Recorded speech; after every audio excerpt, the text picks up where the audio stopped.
Welcome to the Box Jumper Podcast. As always, I am your host, John St. Amand. For this, my 10th episode, I decided to do a deeper dive on nutrition, building on our last episode with Registered Dietitian Laurie Jackman. In that episode, you may recall, I made it clear that while I generally eat pretty healthy, I don't use a lot of measurements to back up my choices. Then my gym buddy Gareth Stephenson, who was a guest on episode 2, hit a rather remarkable milestone. The scale confirmed he had lost 100 pounds since starting CrossFit. And he did it specifically to get better at his workouts. I have a similar goal, but I haven't been as committed as Gareth's progress has shown. His nutrition had an obvious impact on his fitness and his performance in the gym. So I'd have been crazy not to follow up on Gareth's progress in light of this accomplishment, and I had planned to bring him back onto the podcast anyway for an update. Then a funny thing happened. He got internet famous thanks to CrossFit HQ reposting the video that I had produced for Osprey Athletics about Gareth's story. So some of you may actually already have seen one of my guests on Facebook, Instagram, YouTube, or even Global TV Maritimes, thanks to that flurry of interest.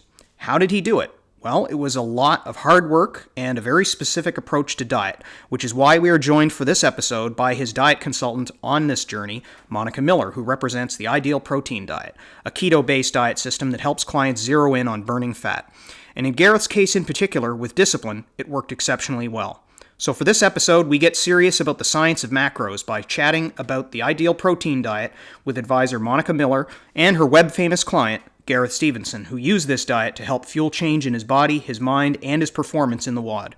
In 10 seconds, we'll dive into the journey Gareth took that resulted in CrossFit HQ sharing his story with others.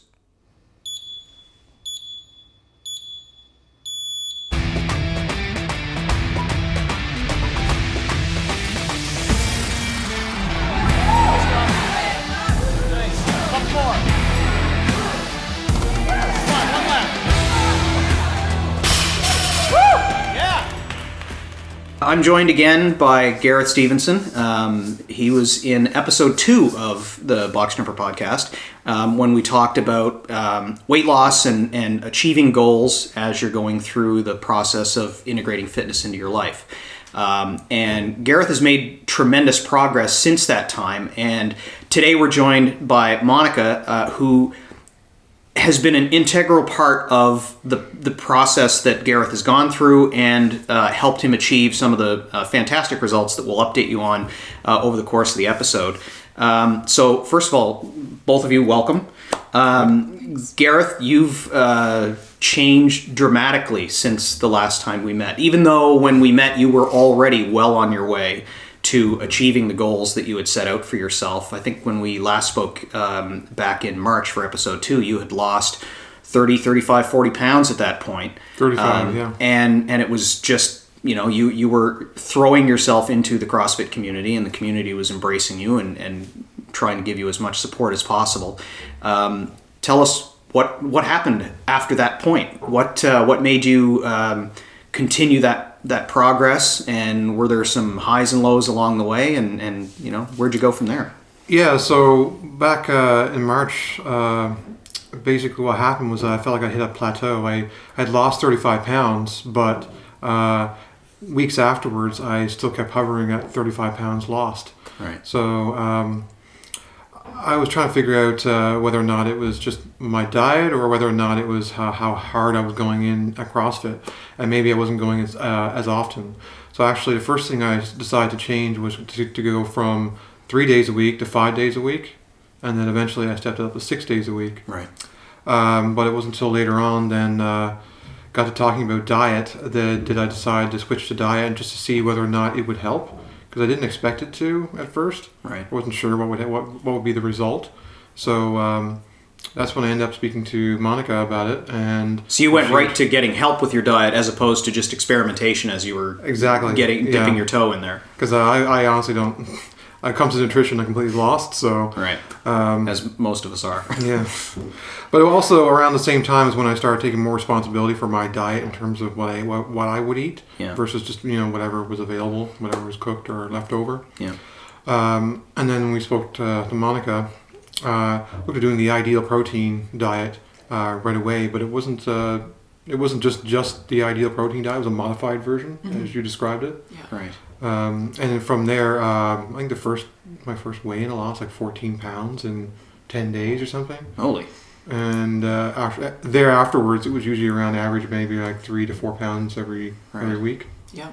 So that gives us a perfect opening to ask, what is the ideal protein diet, Monica? Like in its native form anyway, before you even modified it for what Gareth needed. The original Ideal Protein weight loss program is a low-carb ketogenic approach to weight loss. So basically you're cutting carbohydrates pretty drastically. We're also cutting fats, so mostly the saturated fats, trying to maintain the healthy omegas, and forcing the body over into a state of ketosis. So that's burning its own fat for fuel. And there's no fancy meaning behind ketosis. It's simply the physiological name for that process. So if you are in ketosis, you're burning fat for fuel, and that's all it means. So the main idea behind Ideal Protein is actually to start to regulate the pancreas, and in particular insulin secretion. So what they want to do is lower the carb intake, lower insulin output, and then give the pancreas a chance to rest. At the same time, you're reducing calories to lose weight. Right. And carbohydrates are a big part of that. So the basic idea behind Ideal Protein lies in the carbohydrate intake and the insulin release in response to that. So by reducing carbs and reducing insulin output by the pancreas, we actually force the body over into a state of ketosis. Because it doesn't otherwise have the carbs to burn, so it dips into the reserves that are in your fat cells? Yeah, so basically there's 3 types of your macronutrients, so your proteins, carbs, and fats. The body always burns carbs first. Right. So it doesn't matter what you're having, whether it's a chocolate bar or an apple or a piece of whole grain bread. As soon as you give carbs to the body wants to metabolize that for energy first. It's the most simple form of energy to the body. After that, we metabolize protein. So it's a really great emergency system. So when the body depletes its own carbohydrate stores in the blood and the liver and the muscle glycogen, it switches over into protein metabolism. We don't want that to happen because protein is your muscle, it's your heart. Right. Protein is essential for life. It's your DNA. So when the body basically cannibalizes itself for protein to provide backup energy, we end up in a worse state of health than we were to begin with. Right. So Ideal Protein supplements with protein-enhanced food to offset that process. And then after about 4 or 5 days, the body will switch over into what we call a nutritional state of ketosis. So the person who's trying to lose weight is in ketosis for the duration of their weight loss phase. There are 4 phases. So phase 1 is the weight loss phase. You're in it for as long as it takes you to reach your goal. Phase 2 and phase 3 are just bridging phases. They're 2 weeks long each, where we start to amp up calories and restore carbohydrates to the diet, because carbohydrates are not evil. It's just that we're simply eating way too many of them in huge volumes. Right. So phase 4, and this is really where Ideal Protein, I think, does the best work, is maintenance. Like anybody can lose weight. You can lose weight. Weight Watchers works. All these other programs, they work. But when you get to phase 4, that's where the wheels tend to fall off. Fighting that yo-yo phase that Exactly. people go through, no matter what kind of diet they wind up trying. Exactly. So the emergency's over. You've lost your weight, or you've gotten to a place where you're comfortable, and then you slide back into old eating habits. Yeah. What we want to do is really change those eating habits and educate people. So part of the Ideal Protein platform is a whole educational platform where you get daily videos sent to your phone and you can watch them. They're only a couple minutes long each.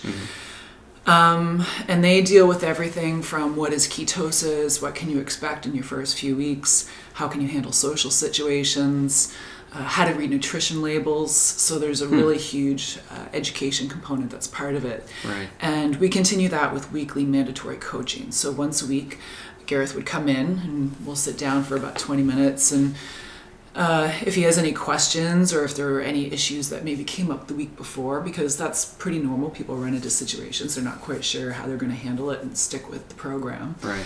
We'll troubleshoot those and then troubleshoot the week coming up as far as he can see. Mm-hmm. And then he'll pick up his ideal protein food for the week. And then we do 3 measures of progress. So we do measurements, body fat percent, and weight. Yeah. Just to make sure that the body's not chewing up its own muscle, and we're keeping an eye on that. Right. And focusing on reducing body fat percent to get him into a healthier body fat percent range. Right. Now the alternative program, because Gareth is doing CrossFit, and that was really your original goal. He wanted to lose weight so he could get better at CrossFit, be more mobile. And so the original Ideal Protein program is not really suited for that because it is severe carbohydrate restriction and low calorie. Which we kind of need to power ourselves through the kind of workouts that we do in CrossFit. Exactly. It's not safe. And what happens when you're doing heavy cardiovascular work, your body switches back into protein metabolism anyway. Mm. So the main idea is to preserve all of that protein. So what we want to do is make sure he's still getting enough calories to support his workouts, right, yet still lose weight. So we put him on the alternative program where it's exactly the same as the original, right, with the exception of there are group choices that are composed of healthy carbs, so high fiber carbohydrates, including whole grains, there's some sweet potato, a little bit of corn. There's a group that's fruit, and then there's a group that's healthy fats. So plain yogurt, nuts and seeds, and I think there's some healthy oils in there as well. Mm-hmm. So maintaining some of the caloric intake and some of the healthy carbs. So you're not in a full state of nutritional ketosis, but you're kind of riding the line. Right. I would say. Are there challenges with the way that that Ideal Protein is structured for the delivery of certain types of macros within the program when someone has an allergy? Like, this was a question that came up when I was talking to Laurie Jackman, the nutritionist that I spoke with, about the fact that, you know, the prescribed levels for healthy fats and for protein very often wind up having nuts as a key part of that. Okay. And because I'm allergic to all forms of nuts, that just eliminates a big chunk of what I'm able to potentially integrate into my diet. So I haven't been as diligent about finding the alternatives to make sure that I'm getting them and still have a reasonable level of variety in my diet as well.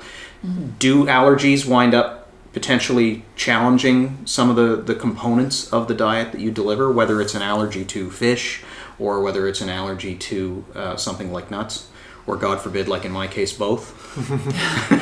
There's a little bit of both. All of the Ideal Protein food uses a variety of protein sources, and it'll state right on the ingredient label whether it contains gluten or soy or nuts or seafood, or if it was manufactured in a facility that also manufactures products that contain those items. I'm one of the lucky people that doesn't have quite that level of sensitivity. If it was in the proximity of a nut sometime in its lifetime, I'm okay. But if it actually has nuts in it, regardless of quantity, it's a little suspect for me. Yeah, we just keep an eye on the ingredient list. So far, I haven't had too many severe allergies. I think the biggest challenge to an Ideal Protein protocol would be vegan diets. Yeah, I was going to ask, is that possible? We can't accommodate them. Right. Just because the Ideal Protein food itself has such a variety of protein sources, you would be hard-pressed to be able to follow this program as a vegan. Right. Vegetarians can do it, but again, that comes down to things like, what exactly are they eating? Are they eating dairy and eggs? Right. Are they eating fish? So, like, some vegetarians will only eat fish and eggs and dairy, or vice versa. So those we can usually accommodate, but typically not the vegan diets. As far as allergies, though, we just basically cut out the items that they're allergic to. Right. It hasn't been a problem yet. Yeah. Not for me, anyway. So to get a sense of how drastic a change this would have been for you, what was your diet before? Like, what were there particular items that just simply lopped out of the equation would have made a big difference on their own, or was it just that you had a different balance of nutritional requirements that were not being met, and therefore the ideal protein worked better for you to fuel your workout, but also allow you to lose body fat? Well, I think a lot of what I was having before was it was still cooked foods, but I think a lot of it happened to be issues where if I was at work, they would be going out with friends, and we would just go to the restaurants that were nearby downtown. Right. And most of that was fried foods. It was beer. It was basically the junk food list, if you want to call it that. Right. So, and even though I didn't go every day, it was often enough that it was kind of throwing off my prospective goals with CrossFit and with weight loss. Right. So, switching to the diet itself kind of like got me to reevaluate every situation where I was going out with friends or eating something that I wasn't sure about. Right. Because it wasn't until I started looking at the food a little bit closely that I realized that a lot of them, even foods that I assumed were healthy, were actually high in sugar and somehow, or some way or form or another. But yeah, so once I switched to ideal protein, that's when I was a little more conscientious, I guess, about what I was eating. Now, it has created sort of challenges when I do go out with people, and because a lot of, I guess every sort of event has some sort of like, catered service or some sort of like eating involved. Yeah. Everybody kind of sits around a table or an area and has a drink or has something to eat. And a lot of things I had to just cut out. Right. Or substitute with something else. So I was eating a party this weekend, a few days ago, where I just brought some Zivia, some soda with me rather than bringing beer. Right. And it's not that I don't like beer, because I do, but and I hope to have it again. But I mean, in retrospect, it was going to have to be in more moderation than what I was having before. Right. I was kind of a little too cavalier with it. So that's probably one of my biggest issues. Yeah. So it was beer, not soda. Yeah. Yeah, exactly. And to your credit too, you're also extremely focused. So there's a lot of people that go into weight loss that they're interested in losing weight, but they're not actually dedicated to it. But Gareth came in super dedicated, and once you started the program, you were just like, yep, this is what I'm doing, and nothing was getting in the way of that. So it's a really easy program to follow. Like, you just followed it and did it. Yeah. And that's all there is to it. It's when people start to play around with it and add things in here and there, and then we start to not see results. Right. But it's great. Yeah, I mean, I just decided to take some responsibility for my nutrition, and then I just saw a clear goal on what I wanted to do. Yeah. So losing weight itself was sort of a goal, but I think it was more of a byproduct of just trying to be able to get better at CrossFit. Right. And because I had those goals for CrossFit, then I knew what I had to do with my diet, or knew what I had to lose that weight, and I was just motivated from that point forward. Well, and you also, in a kind of a unique way, you wound up with a double whammy for feeling the benefit, because not only did you see the pounds coming off when you were stepping on the scale, but certainly all of us that were in class with you saw the changes in the way that you were moving, and your capacity to do work over time greatly increased in very short order. And so you were realizing your ultimate goal of getting better in class almost immediately as well. So you got to be able to see the benefit in two very tangible ways. Yeah, and I guess that's probably one of the biggest things about any kind of diet, is having that feedback, having some sort of knowledge that what you're doing is actually making an effort, or that's actually your efforts are yielding results. Yeah. And after, like I said, losing 14 pounds for that first weigh-in I did, that was pretty impressive, and I was... Well, it'd be an eye-opener in itself. Yeah, I was like, oh, well, this is going to be good. I'll be done in 3 weeks. But yeah, no, just having that feedback is one of the things that helps to keep motivation, keep moving forward. Yeah. And also seeing the results in CrossFit. I mean, just a few weeks ago, I was able to do finally my first pull-up, quick pull-up, which I've been working hard at. We're hoping to try and get. It wasn't very graceful, but it was officially a pull-up. So chin above the bar. That's the only measure. Yeah. So yeah, I'm still not at my goal weight yet, but very close. Yeah. I think the total weight loss as of this morning was 112.6 pounds since I started CrossFit. Wow. I think you were at 78 just since doing Ideal Protein. Yes, it was Yeah. almost like an age just from Ideal Protein alone. Yeah. Because it was like 35 before I started. Right. And then, of course, I plateaued for about 2 months before I decided to Yeah. switch to the diet. Yeah. Now, those people that have listened to the podcast before may or may not be connected to Osprey in any way. So I don't know if all of them will have seen hopefully they do, because chances are they follow CrossFit main site on Facebook and so forth, and so they probably know you to see you whether they realize it or not, because we as you approached the 100 pounds, you and I had talked before you got to that point, and I said, look, I just give me a heads up when you're approaching the 100 pounds. I got this idea of what I want to do. And so, I ran it by Rob and Tisha, the owners of Osprey, and they were all for it. And so, when you told me you had reached that ultimate goal, we sat down and did an interview on camera and talked about the process that got you there and what the milestones were along the way. And, I took that video footage away and I got some footage of you in class, and I cut together a 5-minute video that talked about everything that you had done to that point. And we were fortunate enough, I kind of had a sense that they might be interested in it, because, Greg Glassman has talked about this notion of shifting priorities as far as CrossFit is concerned away to a degree from the CrossFit Games to just CrossFit Health in general with this new launch of the CrossFit Health brand. And in making that announcement, he also very plainly said, there might be 200 or 300 affiliates in the world that have ever sent an athlete to the CrossFit Games, but 10 times that many of affiliates have helped a member lose 100 pounds or more. And that resonated to me, and that just so happened to happen about like a month or two before you were about to achieve that milestone. So I thought, let's see if we can play with this a little bit, because I think that's a big deal.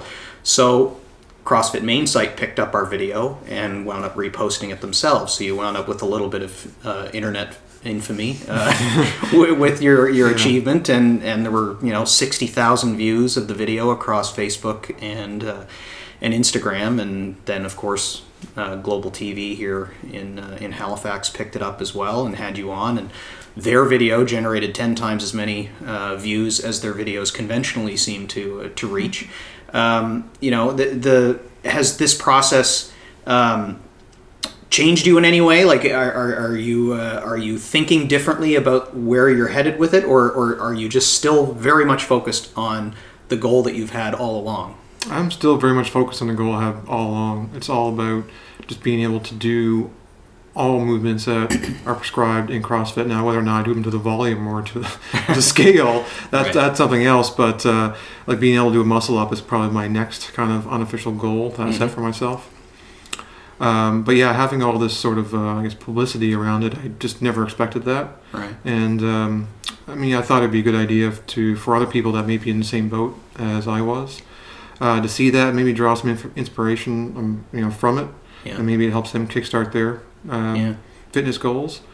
But I never expected the sort of little response from it as I've been getting. So, and even people that I work with in the office, they keep coming to me and start mentioning CrossFit or mentioning things that they need to do to start doing the same thing. So it's good to see that people are taking it a little more seriously now than they used to. Because up until that point, I was getting comments every so often at work, but most of it was just like congrats or good job. But now they're kind of like, well, maybe I got to do something about it too. Yeah, a lot of it is setting an example for others that might be inclined to look at how their health is and what they can do to improve their health. The one thing that I feel a little guilty that I didn't wind up diving too deeply into the role that your diet wound up playing in the overall process. We did talk about it in the video, but I cut out some of the detail that we talked about because I didn't feel like we dove deeply enough, and it risked potentially being a little bit of misinformation by not covering it to the level of detail that I thought we'd be able to do in a separate session. So that was one of the reasons that I really wanted to have you both here to talk about really the specifics of what it involves. Because it's not enough just to say, it was this particular program and it means these particular elements. I mean, there's a whole continuum of different pieces to the way that you were able to achieve it. You had already started a fitness program in joining CrossFit in the first place. You had the support of your wife and your family and your friends and the community within the CrossFit environment that were getting you part of the way there, and then you realized your diet needed to play a more significant role in achieving your goal, and that's when you engaged with Monica to get the advice that you needed to take it there. But there wasn't one specific way to make it happen, because you were so active that you needed a variant on the ideal protein diet to make that work. So when you look back at the transition that you made, how much of it have you internalized, so that all of this education that you've done with Monica on what your diet needs to be composed of in order to perform as an athlete, and what impact that has, not just in the gym, but your energy levels outside of the gym as well. How much of that have you now internalized so that you'll just be able to continue to make those types of adjustments on an ongoing basis to the way that you approach your diet?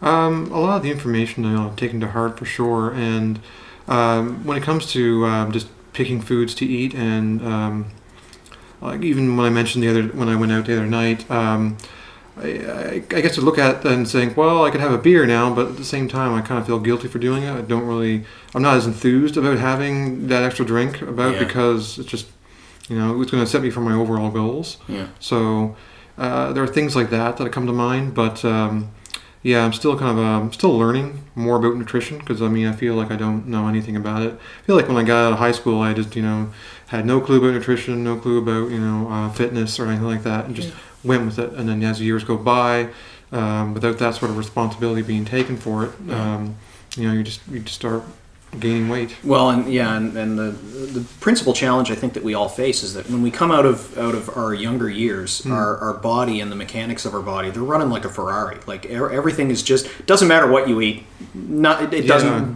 For many people anyway, not everyone, but for many people, you'll simply burn it off with everyday activity because your metabolism is still firing on all cylinders. And then as soon as you cross that 30 mark, it seems, everything kind of slows down just a little bit more. And if you don't have that mindfulness about your diet, then it'll creep up on you. It's a little like looking after your car. If you don't do the maintenance really early, then it starts to get out of hand, and it's very difficult to roll time back. Yeah, and I think too, when I was in university, it was a very similar situation where it would just be because I couldn't afford, all the more expensive, healthier foods. I would just go for something quick and cheap and easy off the shelf. And I think a lot of students can kind of resonate with that. Even when you would, save money or keep money aside, you'd end up using it to go out and party or something like that. Yeah. So I think diet alone, just in university, was probably the worst that I've had in years. And it's challenging too, because a lot of those lower cost foods are high in carbs, high in fat, and that double whammy. As you get older, if you still continue to eat that way, then it does twice the damage. So how much of a role does education on the selection of ingredients play in being able to be successful with something like Ideal Protein? We actually just give you a list of what you can have and what you can't. So it's pretty straightforward then. Very, very follow the rules and you're good? Out. There's a phase 1 sheet. General rule of thumb is don't eat it if it's not on the sheet. Right. Because what they've done is actually created this program where they know exactly how many carbs you're getting per day, how much fat, how much protein, and how many calories roughly per day based on exactly what's on the sheet. So the general idea is you're getting 3 ideal protein packets a day, 15 to 20 grams of protein in each packet. 4 cups of vegetables. Now those vegetables are pretty much all your lower carb vegetables, but they have a tremendous variety. So everything from alfalfa, asparagus, bell peppers, cauliflower, cabbage, to broccoli, zucchini, and Brussels sprouts. So it's basically all those vegetables that are kind of like along the side of the grocery store. There's no fruit unless you're doing the alternative program. There's no root vegetables really, because they do have more sugars in them. There's a tremendous amount of leafy greens. In fact, salads you can pretty much have in unlimited amounts. Iceberg lettuce now? Is that the... Yeah. It's in there. Romaine What's might going be on? off. It's added to a filler, basically, yeah. Yeah, it's a filler. Yeah. It's extra Yeah. above and beyond the 4 cups. So lettuce doesn't actually count towards your vegetable amount for the day.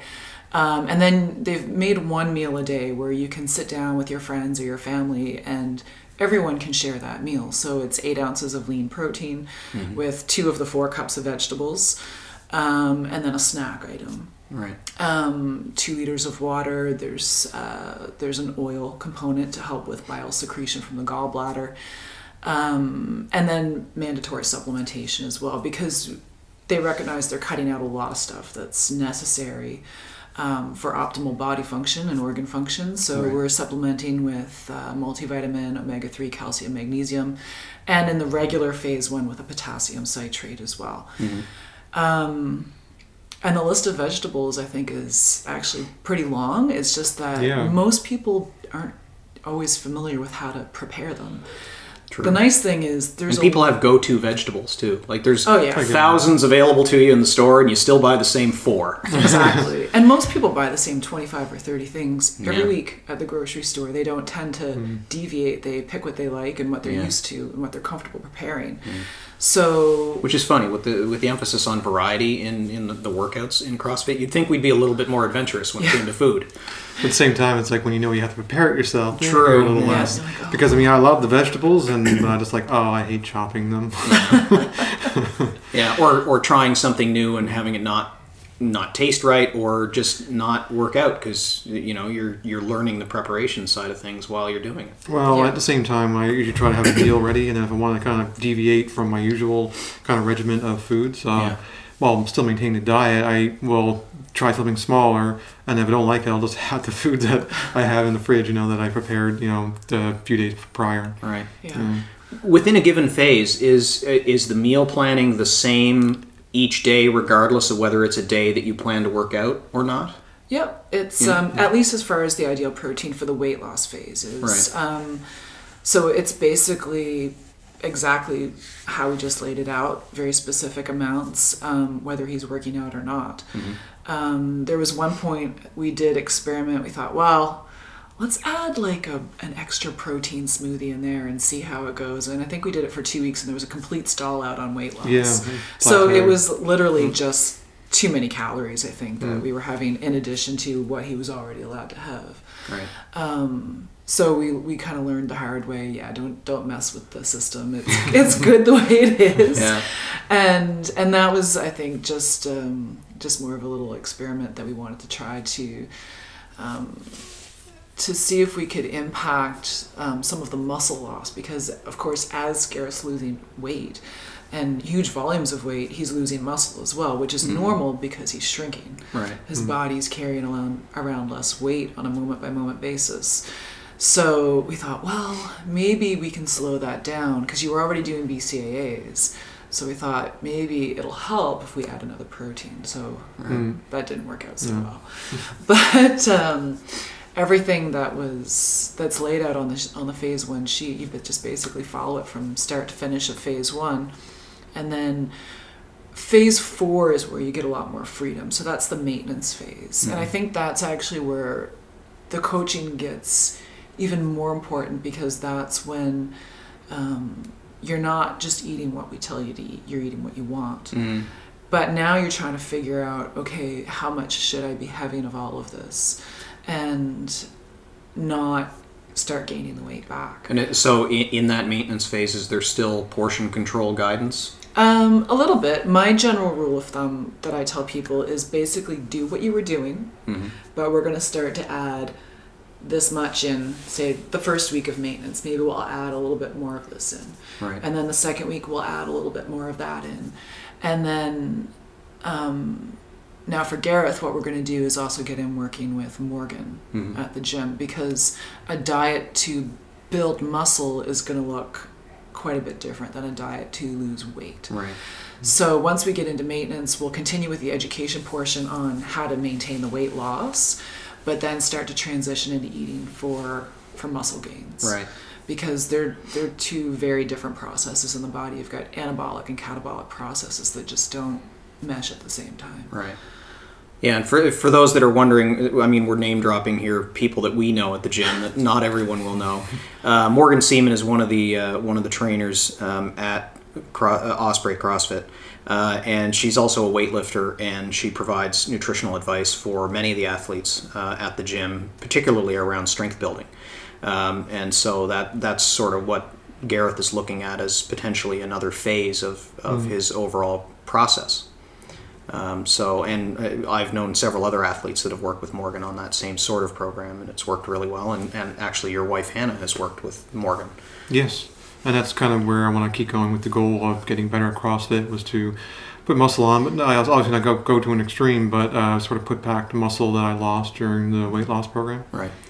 But that would be just continuing on with the never-ending goal of CrossFit. Yeah. And your muscle mass. Like when I think about your body shape, how you've changed from start to finish, you may naturally have a leaner frame anyway. Like you may never gain large muscle bulk, unless of course you want to and you specifically train and eat. It's for actually that. not my goal, but like you probably won't see the bulk that you had pre-weight loss because you were carrying around a lot more weight. Like your frame right now might be naturally leaner with CrossFit, and then as we get into phase 4, your goals might shift a little bit more, and as you get working with Morgan and changing the diet in that regard. Yeah, we'll see what happens. Yeah. Well, there's already been plenty of people comment on not just the fact that you lost all this weight, but now they're seeing like some of the photos of our community class or something along those lines, and they're like, Jesus, Gareth not only lost weight, but look at his arms. Like, he's got guns. Like, people are definitely noticing the absolute transformation in your body type. I mean, it's not just that you lost weight. Like, your body proportions have changed, and you move differently in class, and you have a confidence that you didn't have when I met you. And I think a lot of other people have picked up on that too. So, it's definitely one of the benefits of CrossFit, just being able to move better. I mean, I could lose all the weight, but if I lose all the weight and I don't have my fitness to add into that, then it's really not going to help me all that much. At least I don't feel it would. Yeah.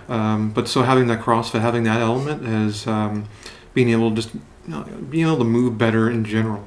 Yeah. Right. And just even outside the class, not just the classes themselves. Yeah, that's increasingly I've been having that conversation with a lot of athletes that have come in, particularly those that are new, that are coming in with weight loss as the specific outcome that they're looking for, and trying to at least keep them open to the idea that what they see on the scale isn't necessarily the only measure that they should be considering, because they've got so many other elements to their fitness that they should be considering. I mean, you can come in and lose 5 pounds, but in doing that, the work that achieves that 5 pound loss, you wind up improving your heart function, improving your cardiovascular system, being stronger, being fitter, making the joints and tendons stronger. I mean, there's so many other benefits that they can't possibly see.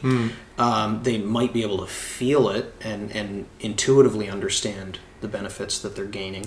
True, and they also might, in their effort to lose body fat, they might actually gain muscle as well. So the number sometimes it'll offset what you've lost. But in the end, you've become leaner, you become fitter. Yeah. So it makes me think of the saying, you can't out exercise a bad diet.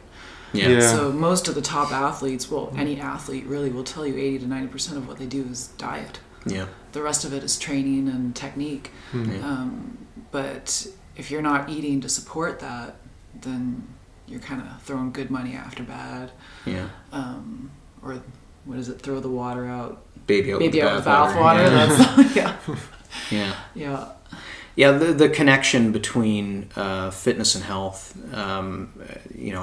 I've seen plenty of people that aren't carrying any additional body weight to them whatsoever. But if I ask them, do you feel fit? The answer is not always going to be yes. Yeah. So, if you can tie those things together a little bit more closely so that you've got those dual measures of whether or not you are genuinely healthy, it starts to become a little bit more apparent what role your activity level needs to play in maintaining your health.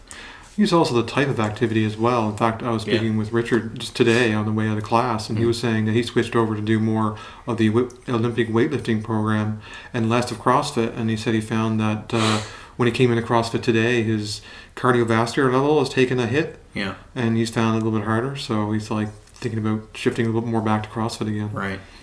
So it's not just how much you do; it's also what you do as well. Yeah. The specific components of the activity that you do makes a big difference to how your system is taxed, and therefore what your body does to adjust to be ready for it. Yeah.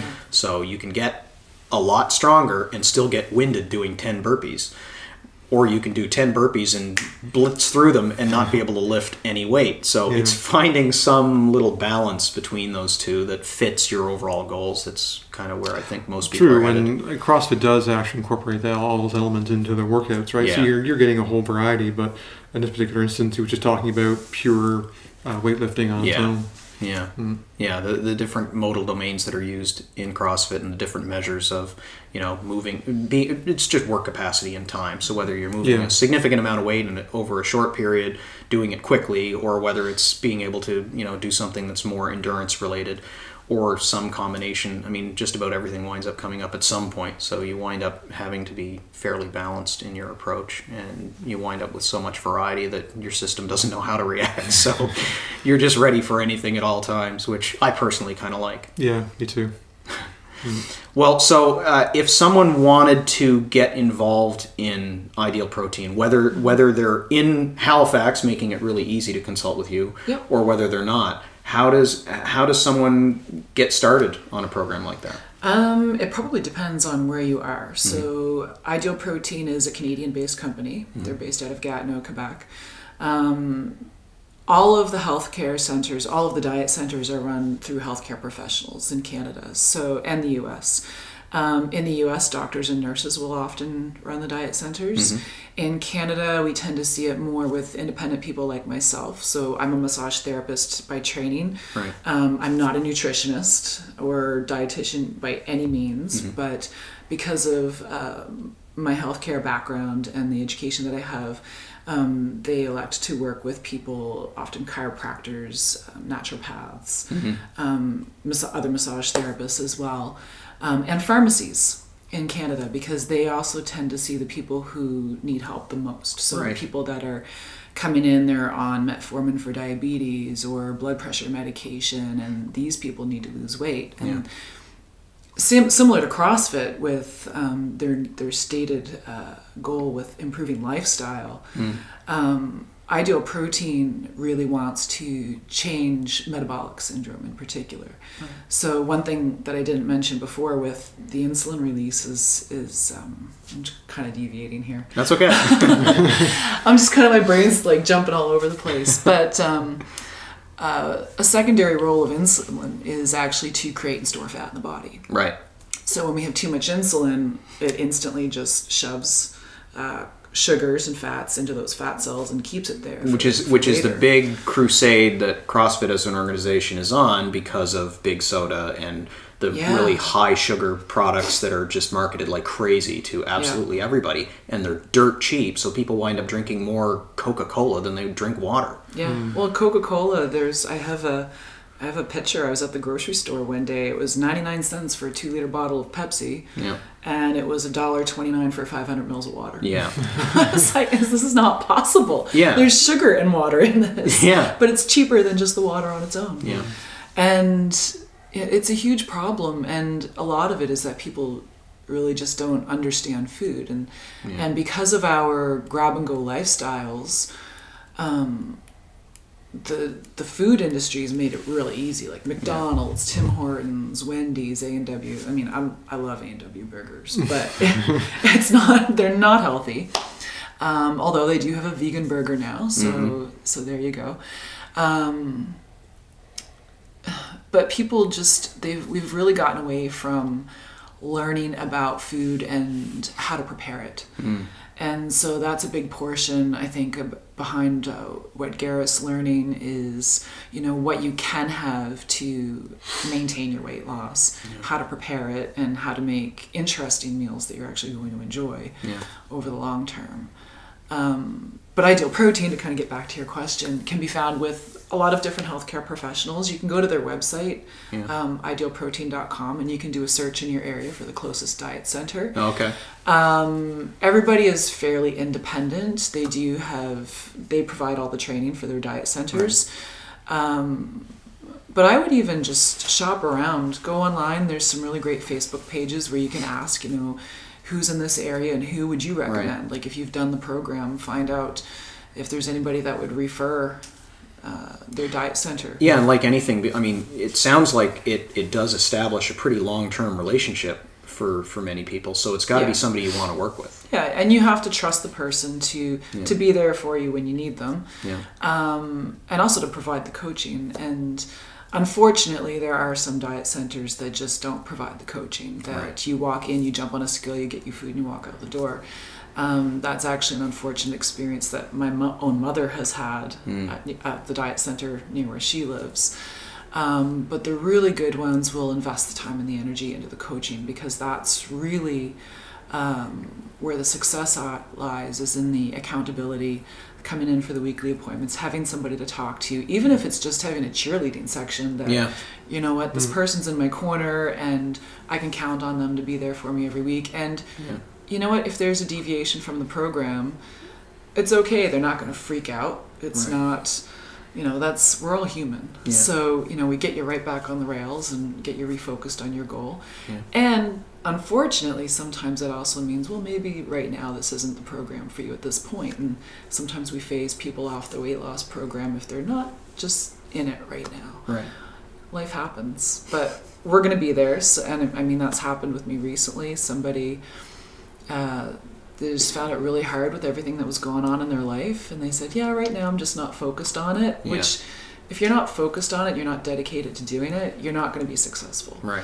So let's get you at a place where you're mentally ready. Come back, and in this day and age, people have an awful lot of other stressors in their lives too that then has an influence on how successful they are with any program that they're on. Yeah. So it's got to be something that they have the ability to commit to and have the support to help get them there. Yeah, and no different than CrossFit. Like people we see that at the box all the time, where people are dedicated. They're there 5-6 days a week, and then life gets in the way, their work schedules get in the way, and then maybe they take a little hiatus, but they come right back. And they get a high five the instant they walk through the door. So exactly. It's good. No judgments. It happens to all of us. Yeah. So, pretty much all the diet centers run by healthcare professionals. So what if somebody wanted to work with you? How do they find you? My business name is Momentum Wellness. We're in Tantallon, just outside Halifax, Nova Scotia. So you can find us on our website. You can book consultations online or give us a call. It's pretty straightforward. Or come do a drop-in workout at Osprey, and then you'll probably bump into Monica somewhere along the way, or you'll talk to Gareth and he'll tell you all about it. Certainly visit the Osprey Facebook page if you want to catch up on seeing the video that Gareth was featured in, or just, if you go to CrossFit.com's Facebook page, you'll probably have to scroll forever to get back to where they posted it, because it was towards the end or the middle of November, I think, was when they posted it. So you'd have to look back a little ways. But certainly if you visit OspreyAthletics.com, we've got it featured on the homepage there, and of course it's on Osprey's Facebook and Instagram accounts as well.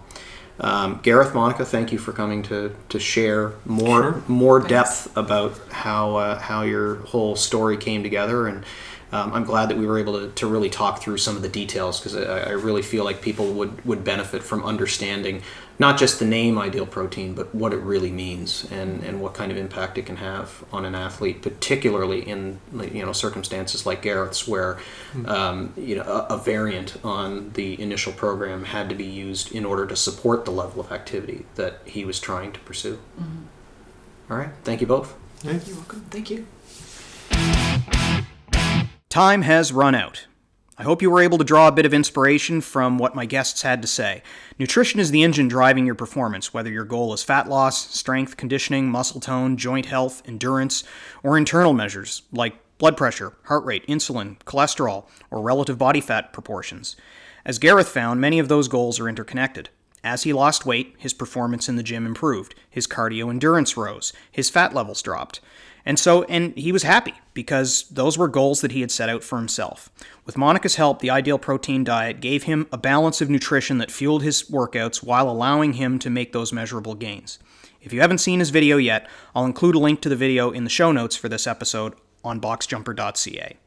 Have you hit a significant milestone that you'd like to share? Email me about it at info@boxjumper.ca and tell me a little bit about your story.